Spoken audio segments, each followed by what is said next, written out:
Surround yourself with people who have a plan and watch how quickly your own momentum increases. You've reached Talking with Dr. Terry, 180 Seconds to a Better You, message number 368, and I'm Dr. Terry Wurzbacher.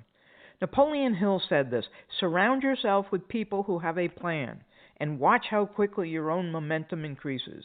Today's message is about people, and it comes at that from two different perspectives. If you don't want your life to be messed up, don't fool around with those who have messed up lives. There's a subtle but powerful truth about human relationships. Sustained negativity is far more contagious than sustained positivity. My brother, unfortunately, was a perfect example of that. He believed in the negative attention was better than no attention.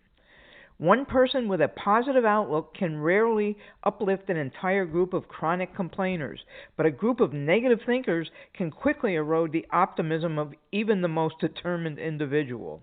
To preserve a constructive, forward-moving mindset, you must be intentional about the company you keep.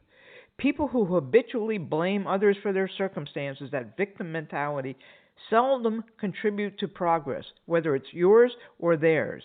Instead of dwelling on grievances about your job, your organization, or other people, align yourself with individuals who have goals, plans, and hopeful vision for the future. When you surround yourself with purpose-driven, optimistic people, their energy strengthens your resolve, sharpens your focus, and quietly pulls you forward. One comes finally to the conclusion that one's life becomes a sort of a clearinghouse for other people's ideas. That's another Napoleon Hill quote. One comes finally to the conclusion that one's life becomes a sort of clearinghouse for other people's ideas. This is the second perspective. It's one of the primary things I've learned from you all this past year. Sure, I knew it before, but after listening to thousands of comments, I actually have lived it. We have to find a way to experience what others have experienced in order to fully understand and better communicate with them.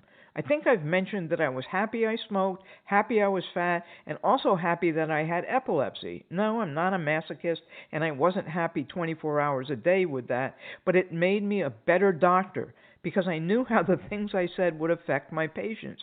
You should quit smoking meant they would immediately leave the office or the ER and angrily go have another cigarette. Same with all the useless advice about weight. And my epilepsy? I knew not to say, hey, it isn't so bad, at least it's controlled with medicine, showing ignorance to all the socioeconomic impact epilepsy would have for them, regardless of whether it was controlled or not.